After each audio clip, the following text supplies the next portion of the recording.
नमस्कार, KTV news में आपका स्वागत है। मैं हूं सोनी और आइए एक नजर डालते हैं शहर की प्रमुख सुर्खियों पर। वाराणसी में प्रियंका गांधी के दीर्घायु के लिए कांग्रेस जनों ने किया रुद्राभिषेक।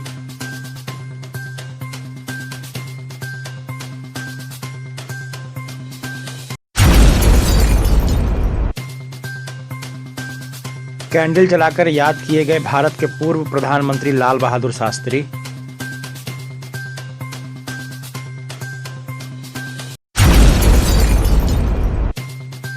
काशी विश्वनाथ कॉरिडोर के लिए अवैध निर्माण पर सख्ती दिखाई गई। चौक क्षेत्र में बुलडोजर चलाया गया।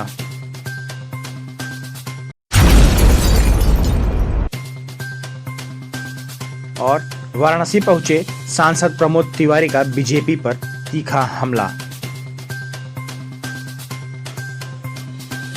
और अब खबरें विस्तार से। प्रियंका गांधी के जन्मदिन के अवसर पर वाराणसी कांग्रेस परिवार ने महामृत्युंजय मंदिर में भव्य रुद्राभिषेक का आयोजन किया। अखिल भारतीय कांग्रेस कमेटी की राष्ट्रीय महासचिव एवं सांसद श्रीमती प्रियंका गांधी जी के जन्मदिन के अवसर पर जिला महानगर कांग्रेस वाराणसी के संयुक्त तत्वाधान में दारानगर स्थित प्रसिद्ध महामृत्युंजय मंदिर में भव्य रुद्राभिषेक का आयोजन किया गया। धार्मिक अनुष्ठान के माध्यम से प्रियंका गांधी जी की दीर्घायु, उत्तम स्वास्थ्य एवं देश की जनता के लिए उनके संघर्ष में नेतृत्व की कामना की गई। कार्यक्रम में वैदिक ब्राह्मणों द्वारा विधि विधान से रुद्राभिषेक संपन्न कराया गया। मंत्रोच्चार के संपूर्ण वातावरण भक्तिमय रहा। इस अवसर पर प्रदेश अध्यक्ष अजय राय, जिला अध्यक्ष राजेश्वर सिंह पटेल एवं महानगर अध्यक्ष राघवेंद्र चौबे प्रमुख रूप से उपस्थित रहे।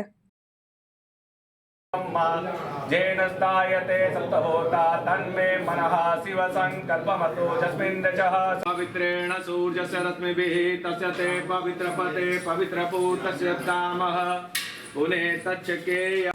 आज हमारी नेता आदरणीय प्रियंका जी का जन्म दिवस है।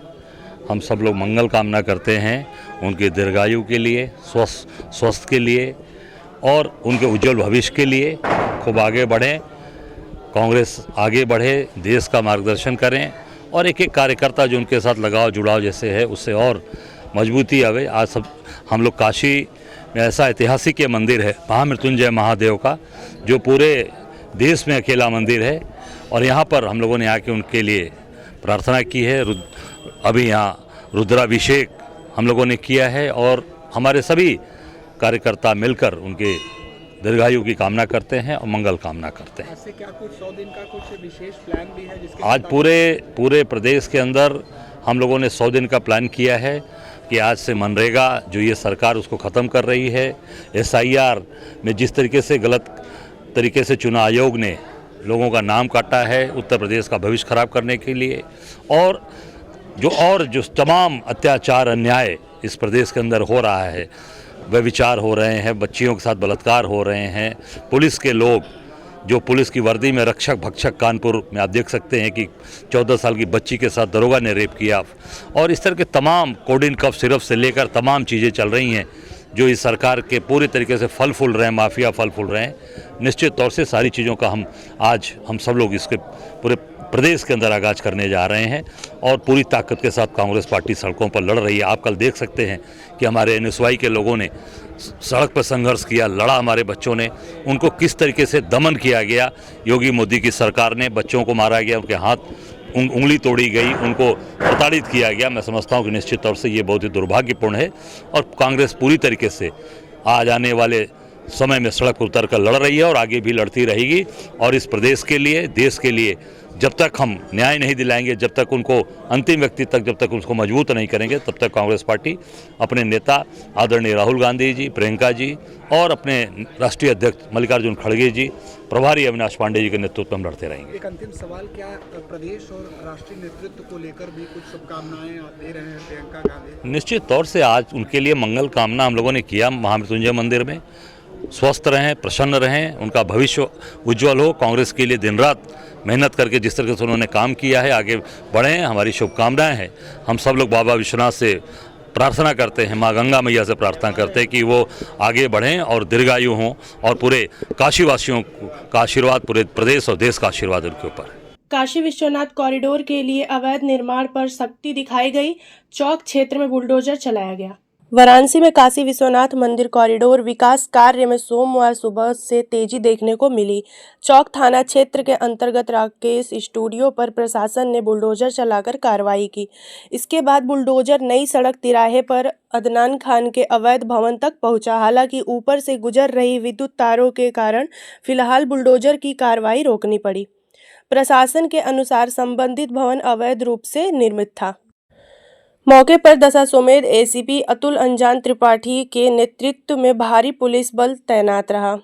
कार्रवाई के दौरान के सिंह, आलोक वर्मा, पीएससी, पैरामेडिकल फोर्स तथा स्थानीय पुलिस की टीम मौजूद रही। आज भवन स्वामी ने स्वयं हथौड़ा चलाकर ध्वस्तीकरण की कार्रवाई शुरू कर दी। अधिकारियों ने बताया कि जैसे ही विद्युत तार हटाए जाएंगे, बुलडोजर द्वारा आगे की कार्रवाई की जाएगी। प्रशासन की ओर से पूरे क्षेत्र के कानून व्यवस्था बनाए रखने की पुख्ता इंतजाम किए गए हैं।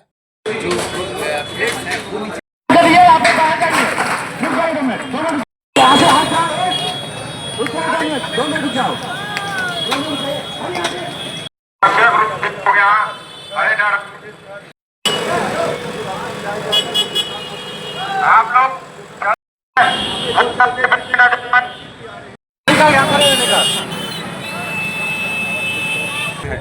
आज ये नई सड़क से ध्वस्तीकरण की कार्रवाई प्रारंभ की गई है, जिसमें भवन स्वामी के द्वारा स्वयं इसकी शुरुआत की गई। अब प्रशासन के द्वारा तोड़ा जा रहा है। पर्याप्त फोर्स लगाई गई है, पैरामिलिट्री, सिविल फोर्स और पीएसी, और लोगों के मूवमेंट को भी रेगुलेट किया जा रहा है। ड्रोन से भी एरिया सर्वेलेंस चल रहा है। बुलडोजर आया है, आज क्यों नहीं चल रहा है? क्या भी कार्रवाई की जाएगी। क्या कारण है? मकान की हाइट अभी ज़्यादा है, हाइट रेंज में आ जाएगा। अच्छा, भवन स्वामी ने भी कुछ पहल किया क्या आज? इसकी शुरुआत आज ध्वस्तीकरण कार्रवाई भवन स्वामी के द्वारा ही की गई। करना चाहेंगे? जेसीबी आज आ गया है, दुकानें टूट रही हैं, हम लोग खड़े हैं बाहर देख रहे हैं। और क्या करना चाहेंगे? और क्या कहें, कुछ कहने के लायक नहीं है। आप लोग की दुकान सादगी और राष्ट्रभक्ति के प्रतीक लाल बहादुर शास्त्री को कैंडल जलाकर श्रद्धांजलि दी गई। भारत के द्वितीय प्रधानमंत्री सादगी और ईमानदारी की मिसाल स्वर्गीय लाल बहादुर शास्त्री जी के पुण्यतिथि के अवसर पर अखिल भारतीय कायस्थ महासभा एवं अखिल भारतीय कायस्थ विचार मंच के संयुक्त तत्वाधान में बड़ा गणेश स्थित उनकी आदमकद प्रतिमा पर माल्यार्पण एवं कैंडल जलाकर भावनिधि श्रद्धांजलि अर्पित की गई। कार्यक्रम की अध्यक्षता करते हुए अखिल भारतीय कायस्थ महासभा के प्रदेश अध्यक्ष उदय कुमार श्रीवास्तव ने कहा कि जय जवान जय किसान का नारा देने वाले शास्त्री जी न केवल महान नेता थे, बल्कि वे सादगी, कर्तव्य निष्ठा और देशभक्ति की प्रतिमूर्ति भी थे। उन्होंने कहा कि शास्त्री जी का जीवन आज की पीढ़ी के लिए प्रेरणा स्रोत है और प्रत्येक नागरिक को उनके विचारों व आदर्शों का अनुसरण करना चाहिए।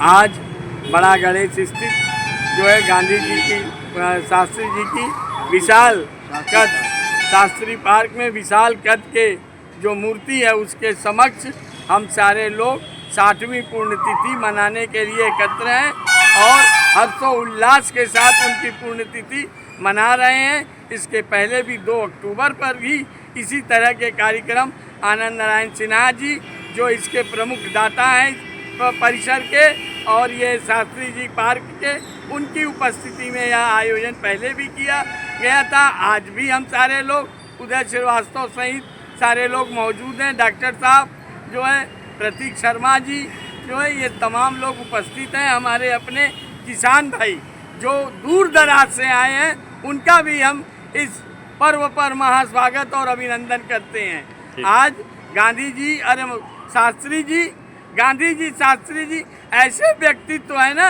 कि इनका नाम भुलाया नहीं जा सकता। शास्त्री जी का प्रतिमा के समक्ष जो हम लोग संकल्प लेने के लिए आए हैं कि हमेशा उनके किए गए कार्यों को जो है हम दिल से सत्यापन करके हम उनके मार्ग पर चलें। ऐसे तो उनका जो है बहुत सी गाथा है, बहुत सी हकीकत है और बहुत सा फसाना है, और फसाना और हकीकत के बीच हम सारे लोग आज भी जिंदा हैं और जब तक जिंदा रहेंगे शास्त्री जी को कभी नहीं भूलेंगे। और इसी जगह हर वर्ष ये जिंदगी के मेले यहीं न खत्म होंगे। माननीय लाल बहादुर शास्त्री जी की 60वीं पुण्यतिथि के अवसर पर एक श्रद्धांजलि सभा का आयोजन शास्त्री पार्क बलागढ़ घोषणा में किया गया, जिसमें उनके कृतित्व और व्यक्तित्व पर विचार किया गया और इसको आगे बढ़ाने के लिए संकल्प लिया गया। इस संदर्भ में हमारे NK शर्मा, उदय श्रीवास्तव सारे लोगों ने अपना अपना सुझाव दिया और उस सुझाव को सत्य करने के लिए लाल बहादुर शास्त्री जी की नीति का अनुसरण करने के लिए, जैसे कि सन 1966 में अमेरिका ने भारत के साथ धोखेबाजी किया था और शास्त्री जी ने उसको स्वीकारा और रसिया से बात करके और एक नारा दिया। वाराणसी पहुंचे सांसद प्रमोद तिवारी का बीजेपी पर तीखा हमला, बोले मनरेगा से नाम हटाना महात्मा गांधी की वैचारिक हत्या। गांधी से इतनी नफरत क्यों? ये नफरत तो वही गोडसे की सोच दर्शाती है मोदी सरकार की। जो गोडसे की सोच, उसने बुलेट से हिसाब किताब बराबर किया, हत्या की गांधी जी की शारीरिक रूप से, इन्होंने वैचारिक रूप से की। लेकिन मैं मानता हूं मोदी सरकार और गोडसे सरकार की सोच एक है। दूसरी चीज, ये एक बड़ा झूठ इसमें राम का नाम पे बनाई गई है। राम के नाम पे तो नहीं बनी ना, कर देते राम मनरेगा, गांधी भी रहते, राम भी रहते। इन्होंने 3 वाक्य, 3 शब्दों के एक एक शब्द को लिख के अंग्रेजी में RAM कर दिया। तो कहां है राम? मैंने पार्लियामेंट में बोलते हुए दिखाया था कि देखिए इसमें राम कहीं है नहीं। अगर आप हर शब्द का पहला अक्षर ले तो फिर तो राम नहीं रह जाते, और अगर सिर्फ 2 या 3 शब्दों का लें तो बात बनती नहीं। तो कुल मिला के जैसे भगवान राम के नाम पर धोखा ये देते रहे, अब कि भगवान राम के नाम पर गोडसे वाला काम किया है और गांधी के विचारों की हत्या की। नरेगा से मनरेगा करने का काम भी कांग्रेस ने किया था। क्या आप उसमें कोई कमी निकाल सकते हैं? अगर महात्मा गांधी का नाम जोड़ा था, नरेगा था और मनरेगा हुआ था, महात्मा गांधी का नाम जोड़ा था। महात्मा गांधी का नाम जोड़ने के लिए, लेने के लिए 100 बार हम गर्वपूर्वक कहते हैं कि हमने सही किया था। और आपसे कहता हूं कि आप बताइए क्या गलत किया था। 100 दिन का दावा आप काम का किया, 125 दिन का दावा बीजेपी कर रही है। दावा तो ये भी था कि हर साल 2 करोड़ लोगों को, बेरोजगार लोगों को नौकरी देंगे। दावा तो ये भी था कि हम मॉडल टाउन बनाएंगे। अभी आ रहा हूं, आपके होटल तक पहुंचने में देख लिया कैसे सिटी बनती है। कौन सी सिटी कहते थे? क्योटो। अरे क्योटो कहते थे, क्योटो देख लिया, अभी आ रहा था रास्ते में। और सुनिए, क्या ये सही नहीं? इन्होंने कहा था रामराज आएगा, गोडसे राज आ गया। क्या ये सही नहीं है? इन्होंने कहा था किसान को डबल इनकम मिलेगी। तो मैं कहता हूं मोदी जी को महारत हासिल है झूठ बोलने में। आज तक भारत का कोई प्रधानमंत्री ऐसा नहीं हुआ जिसने इतना झूठ बोलकर अपनी मर्यादा पद की गिराई। तो कह रहे हैं किसान और मजदूरों की जीत का मंत्र है और कांग्रेस के भ्रष्टाचार का अंत है। इसमें तो कांग्रेस कहां भ्रष्टाचार में आ गई? मनरेगा, वही तो कह रहा हूं, मनरेगा अगर गांव में चल रही थी इसमें कांग्रेस कहां से आ गई?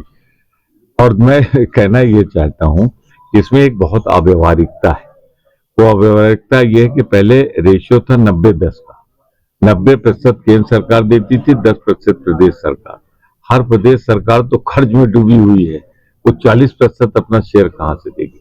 दूसरा, शायद आप लोगों ने ठीक से नहीं देखा होगा, इसमें पहले गांव में योजना बनती थी और वहीं स्वीकृत होती थी ब्लॉक में। अब दिल्ली तय करेगा, लखनऊ तय करेगा कि कहां ये लगेगी योजनाओं, कहां नहीं लगेगी। और देखिए कितना कष्ट हुआ राम का नाम लेने में। अभी आपने लिया था, क्या लिया था? कुछ पहले कहा, कुछ बाद में कहा। तो इससे बड़ा बेईमानी कोई हो सकती है? पूर्व में आपके SIR प्रक्रिया का विरोध क्यों?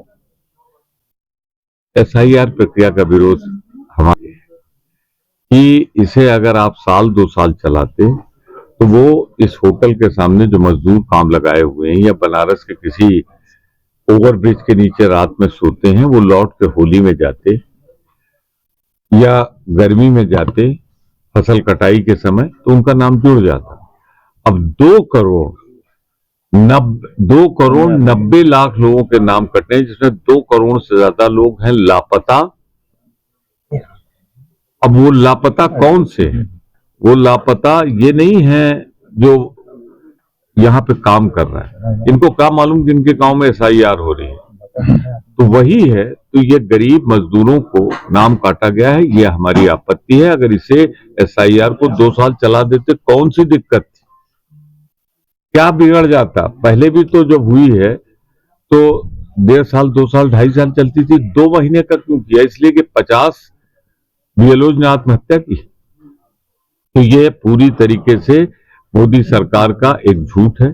और मैं दावे से कह रहा हूं कि पहला राउंड, दूसरा राउंड, तीसरा राउंड तो मैंने भी सुना था बनारस का, ये विश्वगुरु पीछे काहे चल रहे थे।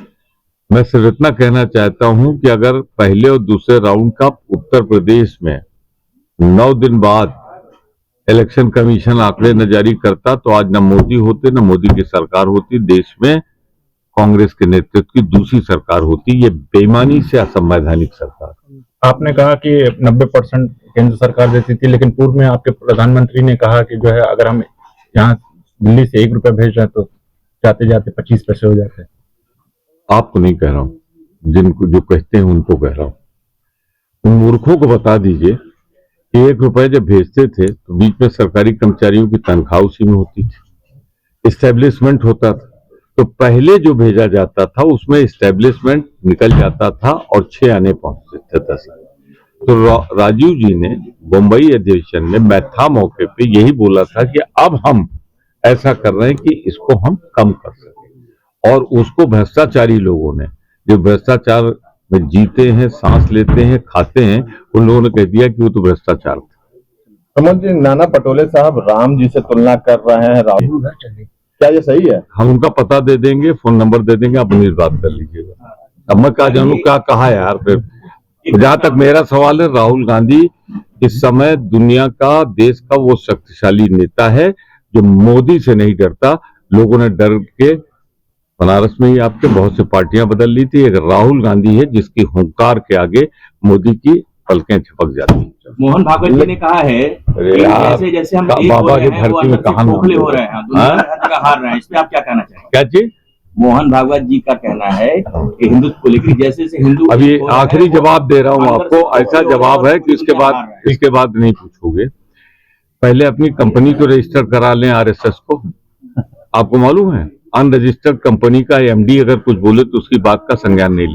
मकर संक्रांति पर परंपरा और स्वाद का संगम दिखा। दाना तिलवा की दुकानों पर उमड़ी भारी भीड़। मकर संक्रांति पर्व को लेकर नगर में उत्साह का माहौल देखने को मिल रहा है। पर्व के अवसर पर दाना, तिलवा और पट्टी की दुकानों से बाजार गुलजार हो उठे हैं। मान्यता के अनुसार लोग गंगा स्नान के बाद दान पुण्य कर घरों में तरह तरह की दान पट्टियों का सेवन कर मकर संक्रांति पर्व बड़े ही उल्लास के साथ मना रहे हैं। इसी क्रम में नगर की प्रसिद्ध और वर्षों पुरानी मूसे साव पट्टी वाले की दुकान को विशेष रूप से आकर्षक ढंग से सजाया गया है। यहाँ दाना पट्टी, तिलवा पट्टी और ढूंढा पट्टी की कई किस्में उपलब्ध हैं, जिनमें शहद वाली पट्टी ग्राहकों की खास पसंद बनी हुई है और जमकर बिक भी रही है। दुकान पर मौजूद व्यापारी मुस्कान ने बताया कि मकर संक्रांति को ध्यान में रखते हुए इस बार कई नई किस्मों की सामान तैयार किए गए हैं, जो लोगों को खूब भा रहे हैं।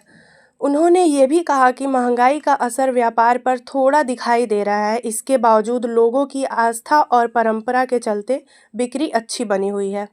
कुल मिलाकर मकर संक्रांति के पर्व ने बाजार में रौनक लौटा दी और पारंपरिक स्वादों की मिठास लोगों के चेहरे पर खुशी बिखेर रही है।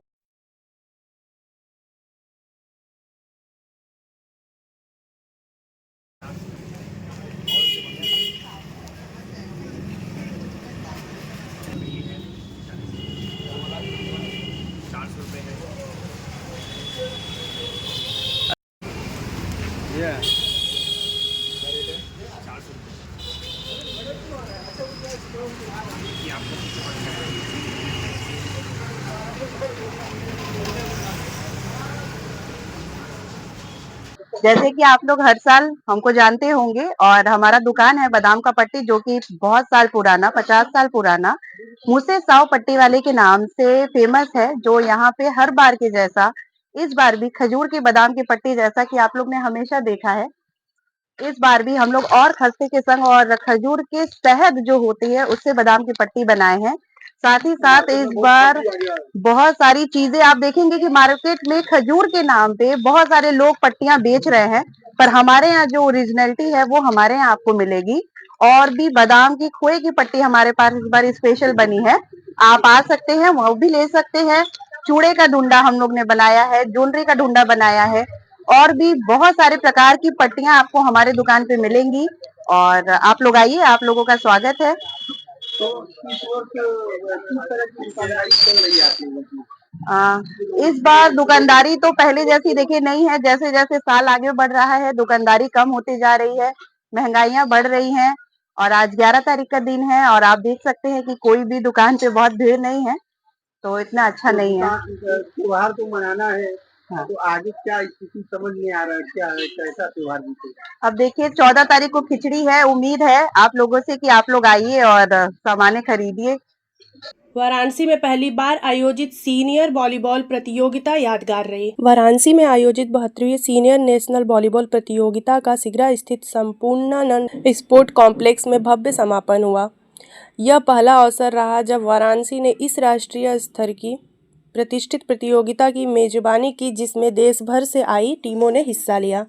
पुरुष वर्ग के फाइनल मुकाबले में इंडियन रेलवे और केरल की टीमें आमने सामने रहीं। बेहद रोमांचक और कड़े संघर्ष के बाद इंडियन रेलवे की टीम ने जीत दर्ज कर खिताब अपने नाम किया। वहीं महिला वर्ग के फाइनल मुकाबले में केरल और इंडियन रेलवे के बीच जबरदस्त भिड़ंत देखने को मिली, जिसमें केरल की महिला टीम विजयी रही। फाइनल मुकाबले के दौरान उत्तर प्रदेश के दोनों उप मुख्यमंत्री केशव प्रसाद मौर्य और ब्रजेश पाठक मौजूद रहे। उन्होंने खिलाड़ियों से मुलाकात कर उनका उत्साहवर्धन किया और आयोजन की सफलता की सराहना की। दोनों उप मुख्यमंत्रियों ने कहा कि ऐसे राष्ट्रीय स्तर के खेल आयोजन युवाओं को आगे बढ़ने के लिए प्रेरित करते हैं और प्रदेश में खेल प्रतिभाओं को नया मंच देते हैं। इस प्रतियोगिता में देश के लगभग सभी राज्यों की टीमें शामिल हुईं। पुरुष वर्ग में 30 तथा महिला वर्ग में 28 टीमों ने भाग लिया। प्रतियोगिता में उत्कृष्ट प्रदर्शन करने वाले खिलाड़ियों का चयन आगामी अंतर्राष्ट्रीय प्रतियोगिताओं के लिए किया जाएगा। प्रतियोगिता के सफल आयोजन से वाराणसी को राष्ट्रीय खेल मानचित्र पर नई पहचान मिली और खेल प्रेमियों में विशेष उत्साह देखने को मिला।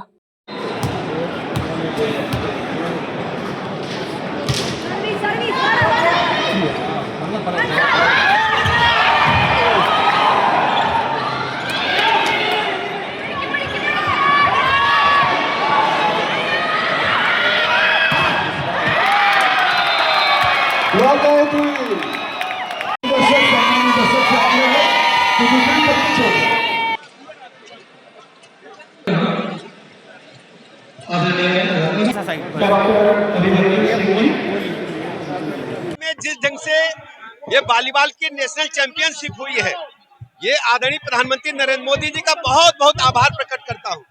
उद्घाटन के दिन जिस ढंग से माननीय मोदी जी ने मार्गदर्शन दिया, आशीर्वाद दिया, पूरे प्रदेश में, पूरे देश में खिलाड़ियों में अद्भुत उत्साह का संचार हुआ है और वॉलीबॉल चैंपियनशिप ने सिद्ध कर दिया है, चाहे रेलवे की टीम हो, चाहे केरल की टीम हो, और मैं कह सकता हूँ सभी हमारी प्रतिभागी टीमें जो पूरे देश के सभी राज्यों से सुरक्षा बल और रेलवेज की टीमें थी, अद्भुत खेल का प्रदर्शन किए हैं और यहीं से हमारी नेशनल टीम का चयन होगा और नेशनल टीम दुनिया में जहां भी खेल में जाएगी, वॉलीबॉल की चैंपियनशिप में भारतीय टीम विजेता होगी।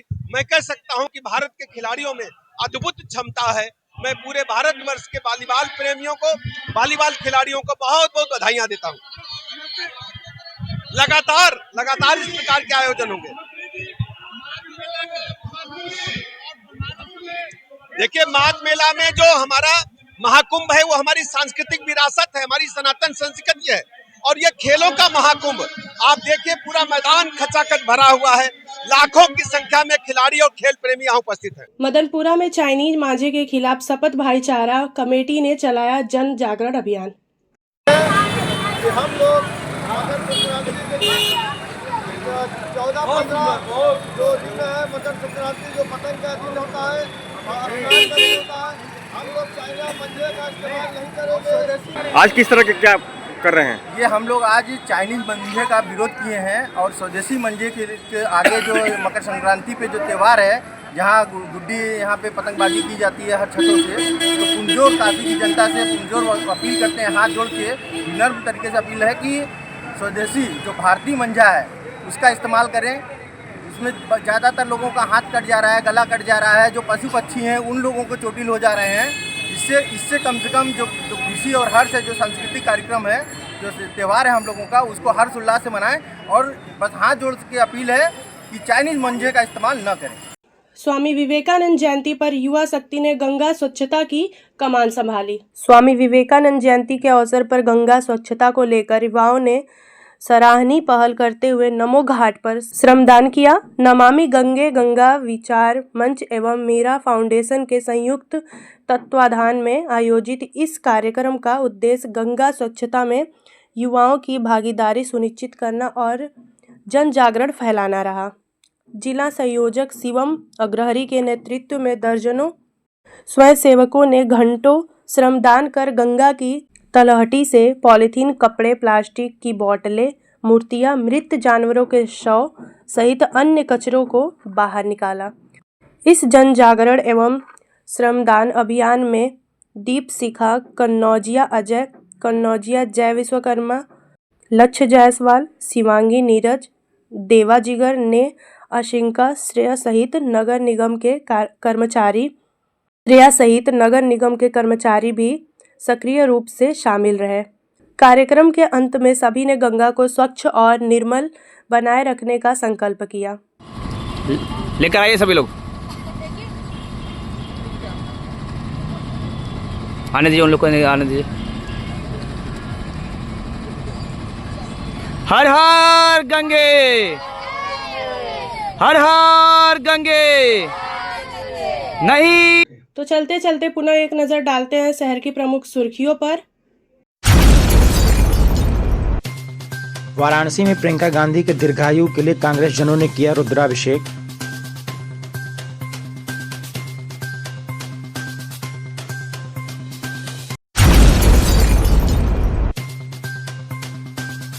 कैंडल जलाकर याद किए गए भारत के पूर्व प्रधानमंत्री लाल बहादुर शास्त्री।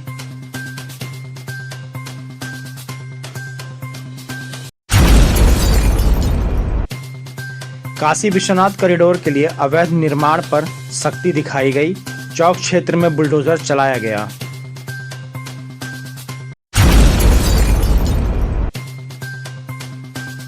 और वाराणसी पहुंचे सांसद प्रमोद तिवारी का बीजेपी पर तीखा हमला। ये थे हमारे आज के समाचार। कल फिर होगी मुलाकात, तब तक के लिए नमस्कार।